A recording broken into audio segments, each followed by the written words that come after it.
በስመ አብ ወወልድ ወመንፈስ ቅዱስ አሃዱ አምላክ አሜን።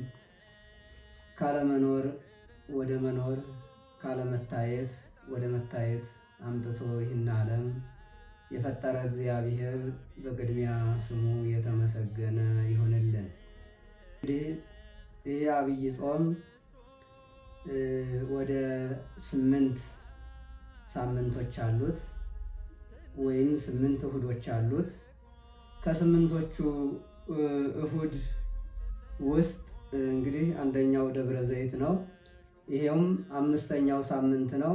4ቱን አሳልፈን 5ኛው ላይ ደርሰናል። እንግዲህ ደብረ ዘይት ማለት ደብር ማለት ተራራ ሲሆን ዘይት ያለው ደግሞ የወይራ ዛፍ የበዛበት መሆኑን ያመለክታል። ደብረ ዘይት ማለት ተራራ ነው። የወይራ ዛፍ ደግሞ የበዛበት ተራራ ማለት ነው። ይቺውም ደብረ ዘይት የምትባለው ኢየሩሳሌም ተራራ ናት። ኢየሩሳሌም እግዚአብሔር አምላክ ወንጌልን ያስተማረባት ነገረ ምጽአቱን የገለጸባት ቦታ ናት ማለት ነው። ኢየሩሳሌም ማለት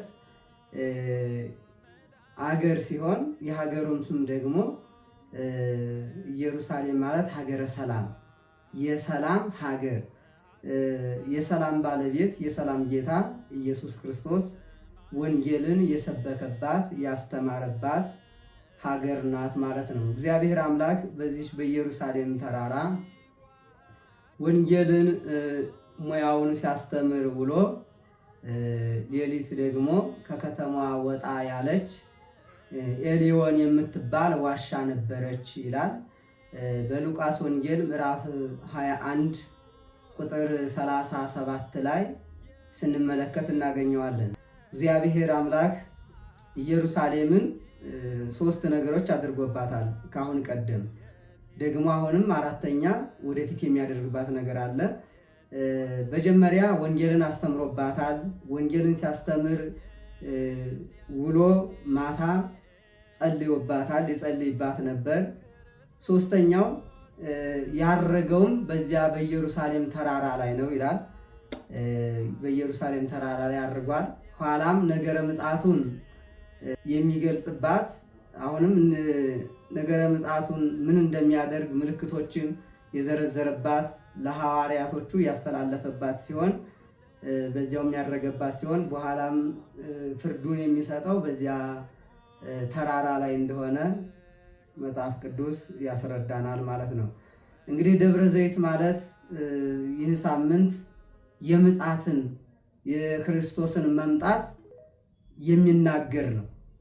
የክርስቶስን መምጣት የሚናገር ቤተክርስቲያን ስለ ክርስቶስ መምጣት የምታወሳበት ሳምንት ነው ማለት ነው። ይሄውም ምልክቶችን የምጽአትን ምልክት የሚናገርበት የሚበሰርበት ሳምንት ነው ደብረ ዘይት ነው። እንግዲህ እግዚአብሔር አምላክ ታዲያ በዚህ በማቴዎስ ወንጌል ምዕራፍ 24 ላይ ሲናገር ይህ ሁሉ ነገር ይደረጋል፣ ይህ ሁሉ ነገር ይከሰታል፣ ግን ተጠንቀቁ፣ እወቁ፣ ተረዱ። ይህን ሁሉ ከዚህ አለ ቢሏችሁ ከዚያ የለም ቢሏችሁ ይህንን ክርስቶስ እንደዚህ ነው ቢሏችሁ አትመኗቸው ብሏል።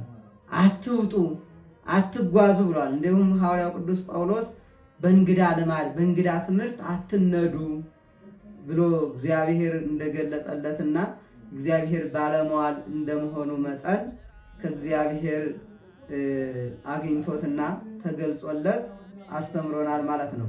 ዛሬ ብዙዎቻችን እንግዳ በሆነ ልማድ እንግዳ በሆነ ትምህርት እየተነዳን የቤተ ክርስቲያንን መምህራን የቤተ ክርስቲያንን ሊቃውንት አባቶች መነኮሳት ካህናትን አናውቅ ብለን የጠመጠመው ሁሉ ካህን ቆብ ያደረገው ሁሉ መነኩሴ እየመሰለን ግን እነርሱ ለማሳሳት የቤተ ክርስቲያናችንን ጥምጥም እየጠመጠሙ የቤተ ክርስቲያናችንን የአባቶቻችንን ቆብ እያደረጉ ምልክት እያሳዩ ምዕመናኑን የሚያስቱት ብዙ ተኩላ ተነስቷል። ስለዚህ ግን ያን ጊዜ ይህን ሁሉ አውቀን እነዚህ ምልክቶች ተረድተን እንድንጠበቅና እንድንጠነቀቅ እግዚአብሔር አምላክ በዚያች በኢየሩሳሌም ተራራ ለሐዋርያቶቹ መልእክቱን አስተላልፏል። ሐዋርያትም ከእግዚአብሔር የተቀበሉትን መልእክት በዓለም ዙሪያ በአራቱ ማዕዘን ዞረውና ተሰማርተው አስተላልፈዋል፣ ነግረዋል ማለት ነው። እንግዲህ ይህ ሳምንት ይህንን ምልክት የምንረዳበት ዘሰይት የእገስ ውእቱ ይድህን በዚሁ በማቴዎስ ወንጌል ምዕራፍ 24 ላይ የምናገኘው ነው። ያን ጊዜ ፈጽሞ የታገሰ ይድናል ይላልና ይህንን ሁሉ እንግዲህ ምልክቶች ወደ 14 ምልክቶች አይተናል። ይህንን ምልክቶች ግን የምድሩ መናወጡ፣ የጦርነት ወሬው፣ መንግስት በመንግስት ላይ ህዝብ በህዝብ ላይ የመነሳቱ፣ በተቀደሰችው ስፍራ ርኩሰት ቆሞ መታየቱ፣ ይህን ሁሉ ታግሰንና አልፈን ግን ተረድተን እግዚአብሔር አምላክ በቀኙ እንዲያቆመን መልካም ፈቃዱ ይሁንልን። ስለዚህ ይህ ሳምንት ደብረ ዘይት ተብሎ ይታወቃል።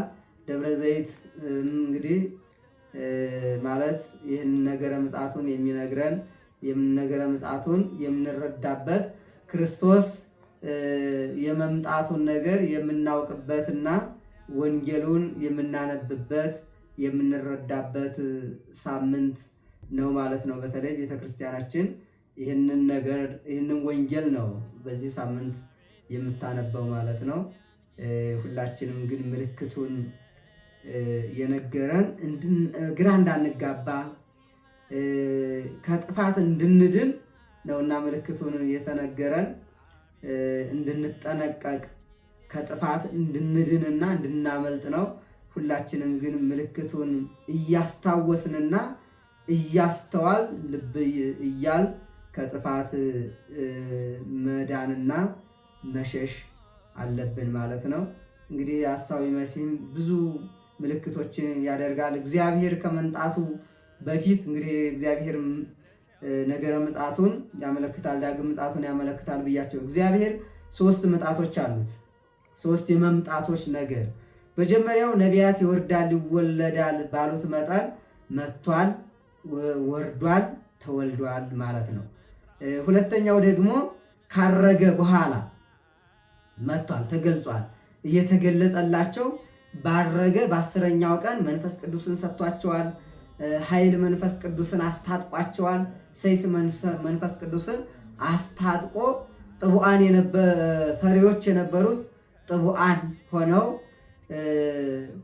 ፍርሃትን በጥብዓት ክደትን በሃይማኖት ድል ነስተው ሐዋርያት በዓለም ተሰማርተው አስተምረዋል ማለት ነው። 3ኛው ምጽአት ደግሞ አሁን እንግዲህ ይህን ዓለም ከመኖር ወደ አለመኖር ከመታየት ወደ አለመታየት የሚያሳልፍበት ፍርዱን የሚፈርድበት ፍጹም ክብሩን ዋጋውን ሊያጎናጽፍ የሚመጣበት ሰዓት ነው። እስካሁን የመጣው ለምህረት ለማስተማር ይቅርታን ለመስጠት ነው። አሁን ግን የመጨረሻው የሚመጣው ለፍርድ ብቻ ነውና ይህ ሳምንት በዚህ ይታወቃል ማለት ነው።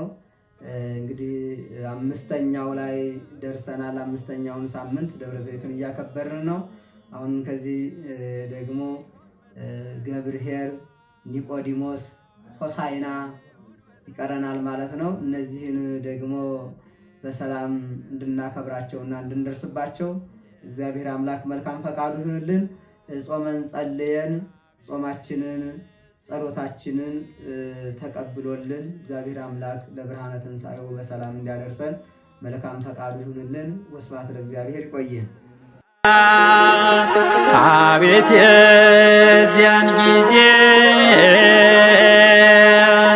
ክርስቶስ ሲመጣ